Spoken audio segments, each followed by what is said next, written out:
Assalamualaikum warahmatullahi wabarakatuh. Apa kabar sobat matematika semuanya?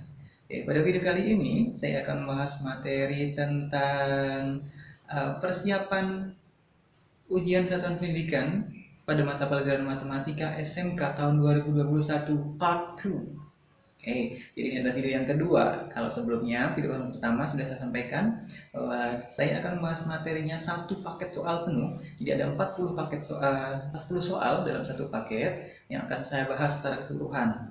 Namun karena keterbatasan durasinya, ya, kalau saya langsungkan nanti akan terlalu panjang, maka videonya saya bagi menjadi 4 bagian. Jadi ada part 1, 2, 3, dan 4. Gitu ya.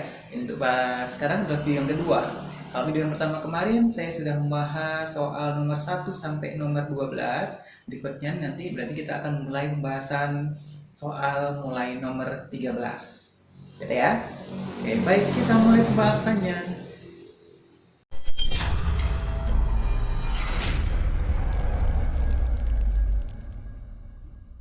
Baik, kita mulai untuk pembahasan soal nomor 13. Ya, ini lanjutannya. Kalau yang video pertama kemarin kan nomor 1 sampai 12. Kita mulai di sini. Berarti video yang kedua adalah nomor 13. Untuk video untuk nomor 13, ini materinya adalah menentukan akar-akar persamaan kuadrat. Nah, sebagaimana yang kita pelajari di kelas 11 dulu, maka untuk menentukan akar persamaan kuadrat ada 3 cara. Yang pertama menggunakan pemfaktoran, yang kedua menggunakan melengkapkan kuadrat sempurna, yang ketiga adalah dengan menggunakan rumus. Nah, di sini kalau kita lihat pilihan gandanya semua merupakan bilangan bulat, jadi bisa dipastikan bahwa persamaan ini bisa difaktorkan, gitu ya. Untuk itu kita coba faktorkan. Aturannya seperti ini. Jadi kalau ada persamaan kuadrat x kuadrat ditambah bx ditambah c sama dengan 0, itu bisa difaktorkan. Faktornya adalah x ditambah p kali x ditambah y sama dengan 0. Seperti itu. Dengan syarat p ditambah y itu nilainya sama dengan b dan p kali y nilainya sama dengan c. Kalau kita lihat di sini, kita bandingkan antara yang dari bentuk umum ke persamaan yang kita punya, maka ini adalah nilai b. B-nya adalah 5, kemudian c-nya adalah negatif 6. Nah, kemudian berarti kita buat di sini x ditambah p dikali x ditambah y sama dengan 0. Nah, tadi syaratnya p ditambah y harus sama dengan b. Kita punya b-nya adalah 5. Berarti ini harus sama dengan 5. Kemudian p dikali y sesuai dengan rumusnya tadi, p dikali y nilainya harus sama dengan c. C kita adalah negatif 6. Negatif 6. Nah, berarti kita mencari dua bilangan. Kalau ditambahkan hasilnya adalah positif 5, dikalikan adalah negatif 6. Berapa saja itu? Kalau kita sudah ketemu pakai di terawang saja, sudah langsung ketemu, nggak masalah. Nah, tapi ini kalau misalkan kalian masih bingung bagaimana cara menemukan bilangan itu, kita bisa coba faktorkan dulu ini hasil kalinya. Berarti negatif 6. Negatif 6 itu berapa kali berapa saja? Bisa negatif 2 kali positif 3, bisa positif 2 kali negatif 3, bisa juga negatif 1 kali 6, bisa positif 1 kali negatif 6. Kita coba cari seperti ini. Kalau memang tadi kita bayangkan tidak ketemu, gitu ya. Nah, sekarang di sini dua bilangan, pasang-pasangan bilangan ini kita coba tambahkan. Negatif 2 ditambah 3 berarti positif 1. 2 ditambah negatif 3, negatif 1. Kemudian negatif 1 tambah 6 adalah positif 5. 1 ditambah negatif 6 adalah negatif 5. Nah, ini tadi hasil kalinya kan ini 6 semuanya. Sekarang hasil tambahannya yang kita cari adalah positif 5. Berarti yang kita gunakan ini positif 5. Berarti jawabannya adalah negatif 1 dan positif 6. Berarti P-nya kita ganti X, P-nya kita ganti negatif 1, berarti ditambah negatif 1 sama dengan dikurangi 1. Kemudian X ditambah Y, Y-nya kita pakai 6-nya ini. Ditambah 6 sama dengan 0. Jadi, dua buah bilangan dikalikan, hasilnya adalah 0. Jadi kemungkinannya adalah salah satu dari bilangan itu adalah 0, gitu ya. Berarti kemungkinannya adalah X dikurangi 1 itu sama dengan 0, atau X ditambah 6 sama dengan 0. Sehingga diperoleh yang sebelah kiri, ini X sama dengan positif 1, X sama dengan negatif 6. Ini jawabannya. X sama dengan positif 1 dan X sama dengan negatif 6. Berarti yang ini ya. Yang B. Seperti itu. Baik, kita lanjut soal ke-14. Perhatikan persamaan kuadrat X kuadrat ditambah 4X ditambah 9 sama dengan 0 berikut. Nah, dari persamaan kuadrat yang diketahui, kita diminta untuk menentukan jenis dari akar-akar persamaan kuadrat di atas. Itu ya. Kita gunakan ini aja. Nah, dari persamaan kuadrat yang kita punya, kita cari diskriminannya atau nilai D. Dengan rumus B kuadrat dikurangi 4AC, seperti ini.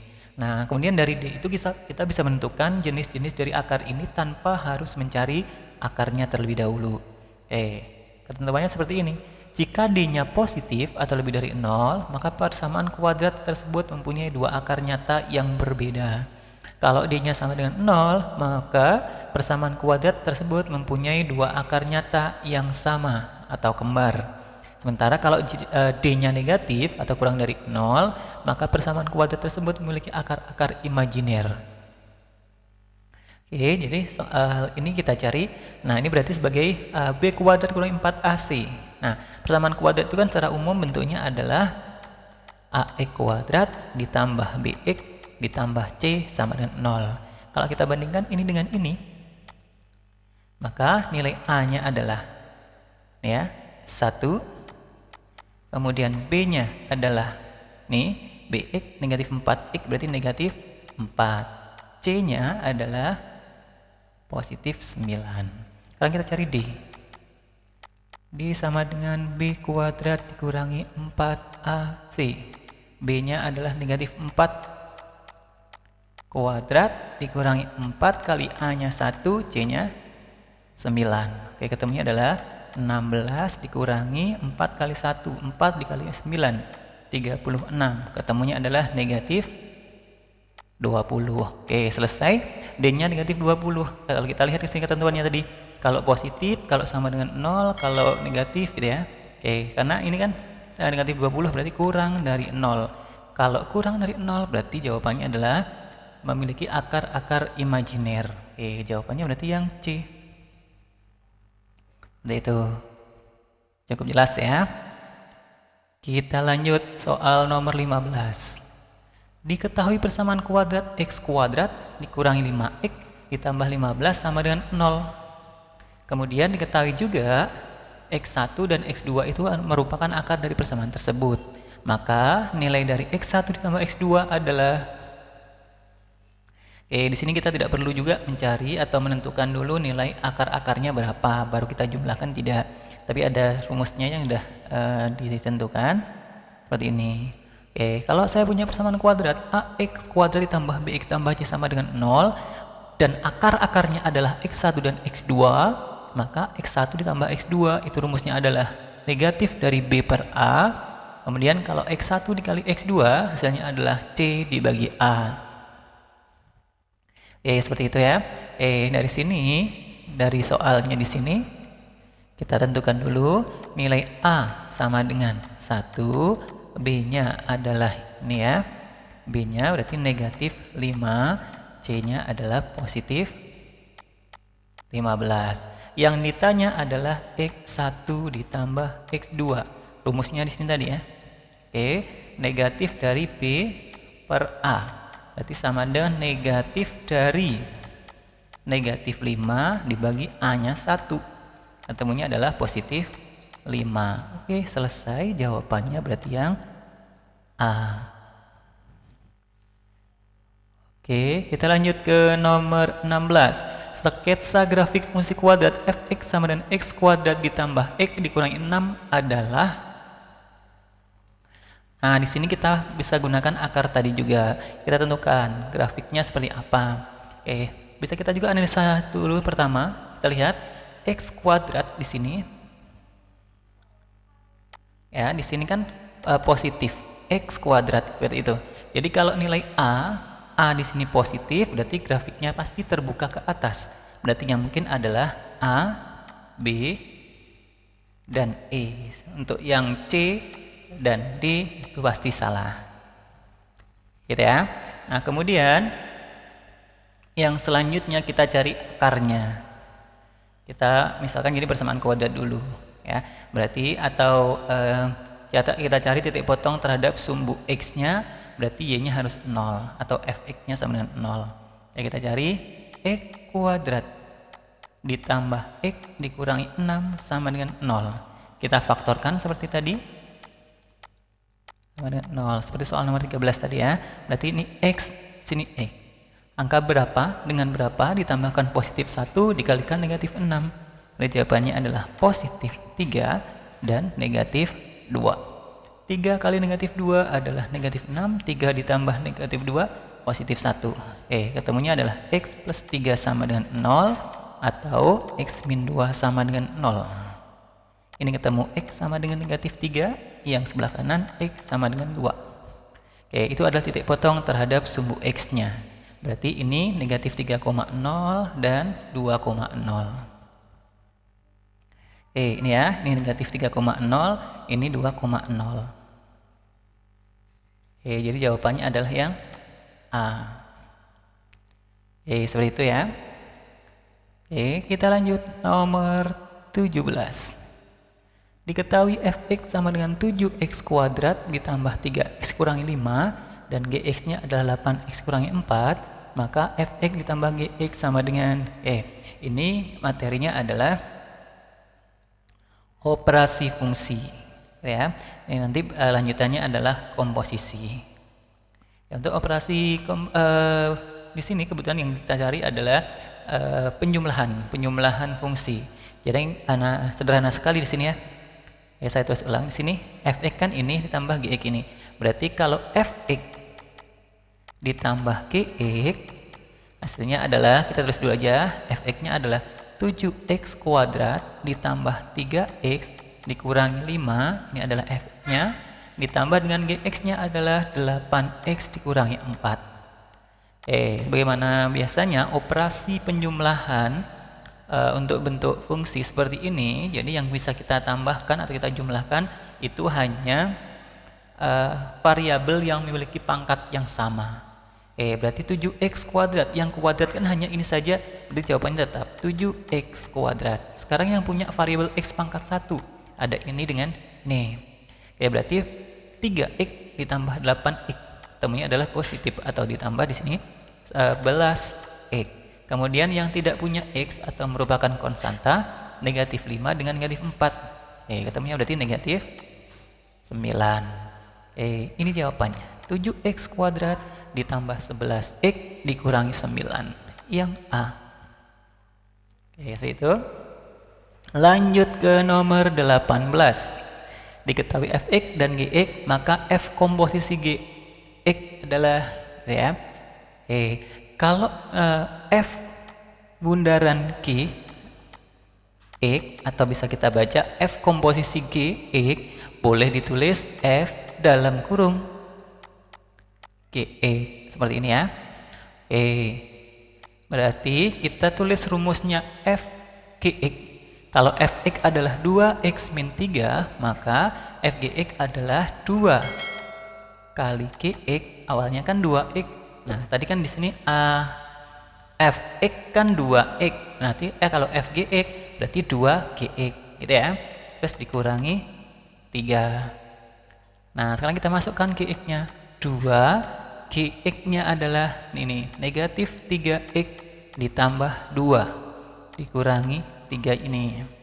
Kemudian kita kalikan, ini negatif 6x, yang ini plus 4 dikurang 3.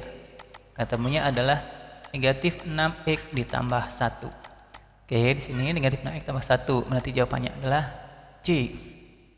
Kita lanjut untuk soal nomor 19. Di sini soalnya adalah kita diminta untuk menentukan inverse dari sebuah fungsi yang dinyatakan dalam bentuk pembagian pecahan. Seperti itu ya. Jadi langkah pertamanya kita ubah dulu atau kita misalkan fx-nya menjadi y.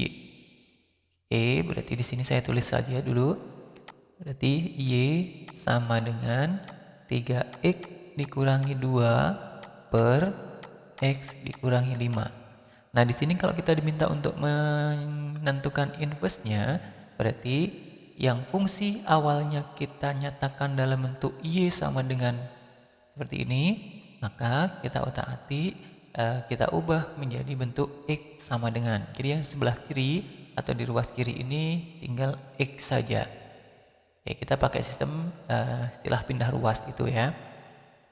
Jadi ini kita pindah X min 5-nya kita pindah ke kiri. Berarti ini tadi Y, ini kan bagi pindah ruas jadi kali, berarti Y dikali X dikurangi 5 sama dengan 3X dikurangi 2. Langkah selanjutnya ini kita kalikan ya, berarti Y dikali X berarti XY, kemudian Y dikali negatif 5 berarti negatif 5 Y sama dengan 3X dikurangi 2. Nah, selanjutnya yang punya variabel X kita pindah ke kiri, yang lain ke kanan ya, berarti ini ada XY, kemudian ini 3X pindah ke kiri jadinya negatif 3X sama dengan yang 5Y nya ke kanan jadinya positif 5Y dikurangi 2. Nah, ini kita faktorkan, X nya kita keluarkan dari kurung gitu.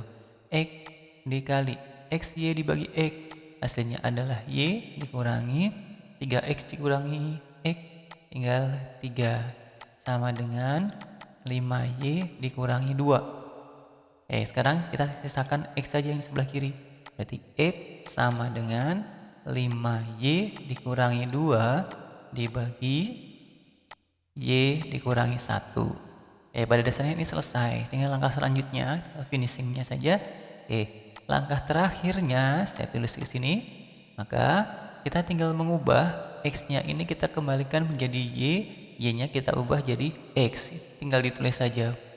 Ya, berarti jadinya Y sama dengan 5X dikurangi 2 per X dikurangi 1. Oke, ini selesai jawabannya. Kita cari di pilihan gandanya 5X dikurangi 2 dibagi X dikurangi 3. Oh ya, ini tadi keliru ya. Ini 3, ini seharusnya 3. Di sini juga 3. Berarti jawabannya adalah yang A. Seperti itu. Kita lanjut ke soal nomor 20. Tentukan persamaan lingkaran yang berpusat di titik A, koordinatnya 3,-5 dan berjari-jari 6. Ya. Kita ingat dulu rumusnya. Jadi kalau ada persamaan lingkaran yang berpusat di titik A, B dan berjari-jari R itu adalah seperti ini. X dikurangi A kuadrat ditambah Y dikurangi B kuadrat sama dengan R kuadrat. Tadi di sini disebutkan pusatnya di titik A, B. Di soal tadi kan berpusat di titik 3,-5. Berarti 3 ini sebagai A, kemudian negatif 5 ini sebagai B. Kemudian dan berjari-jari R. Nah, tadi berjari-jari 6, berarti 6 ini adalah sebagai R-nya. Langkah selanjutnya kita tinggal masuk saja ke dalam rumus seperti ini. Berarti X dikurangi A-nya adalah 3 kuadrat ditambah Y dikurangi B, B-nya negatif 5 dikurangi negatif 5 berarti jadinya ditambah 5 kuadrat sama dengan 6 kuadrat, R-nya 6 ya, 6 kuadrat berarti 36. Oke, selesai. Berarti jawabannya adalah yang C. Ya, hati-hati, ini harus dikuadratkan. X dikurangi 3 kuadrat ditambah Y plus 5 kuadrat sama dengan 36. Jawabannya adalah D. Oke, kita lanjut untuk soal yang terakhir pada video ini ya, pembahasan kali ini. Akan kita sambung pada video berikutnya setelah itu. Persamaan lingkaran lagi ini untuk yang nomor 21 ya. Tapi di sini dinyatakan dalam bentuk umum, persamaan lingkaran yang dinyatakan dalam bentuk umum, kemudian kita diminta untuk mencari atau menghitung jari-jari dari lingkaran tersebut. Seperti itu ya. Langkah pertamanya kita cek dulu di sini. Rumusnya seperti apa? Kalau ada lingkaran X kuadrat ditambah Y kuadrat ditambah AX ditambah BY ditambah C sama dengan 0, atau persamaan lingkaran yang dinyatakan dalam bentuk umum, kita diminta untuk menghitung pusatnya. Maka koordinat pusat itu rumusnya adalah negatif setengah A, negatif setengah B. Sementara jari-jarinya adalah akar dari setengah A kuadrat ditambah setengah B kuadrat dikurangi C. Nah, sekarang kita punya soalnya kan seperti ini. Nah, kalau kita lihat kan sama dengan bentuk umum ini ya. Karena udah sama, kita bisa bandingkan. Nah, karena dalam untuk mencari R itu butuh nilai A, B, dan C, kita tentukan dulu A, B, dan C dari soal kita. A itu adalah koefisien dari X pangkat 1.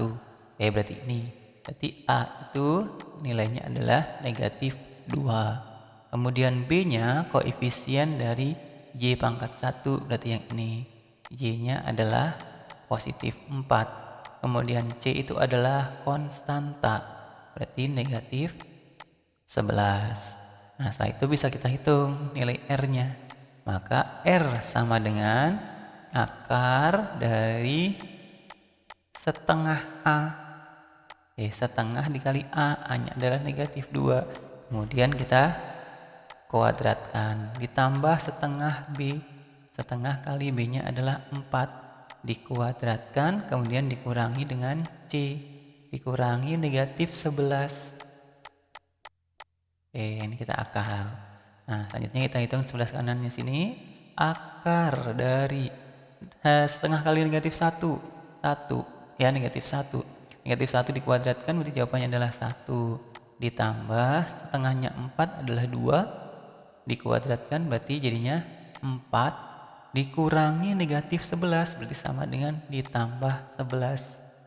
Hasilnya adalah akar 1 ditambah 4, 5. 5 tambah 11 adalah 16. Akarnya 16 berarti sama dengan 4. Oke, udah selesai. Berarti jari-jari dari persamaan persamaan lingkaran ini adalah 4. Oke, seperti itu. Udah cukup ya untuk video kali ini. Mungkin cukup segitu dulu sampai nomor 21. Silahkan dipelajari lagi untuk link dari video yang pertama atau yang video ke-1 bisa dilihat atau dicek di kolom deskripsi pada video ini. Sampai ketemu lagi di video yang ketiga. Terima kasih, saya akhiri. Wassalamualaikum warahmatullahi wabarakatuh.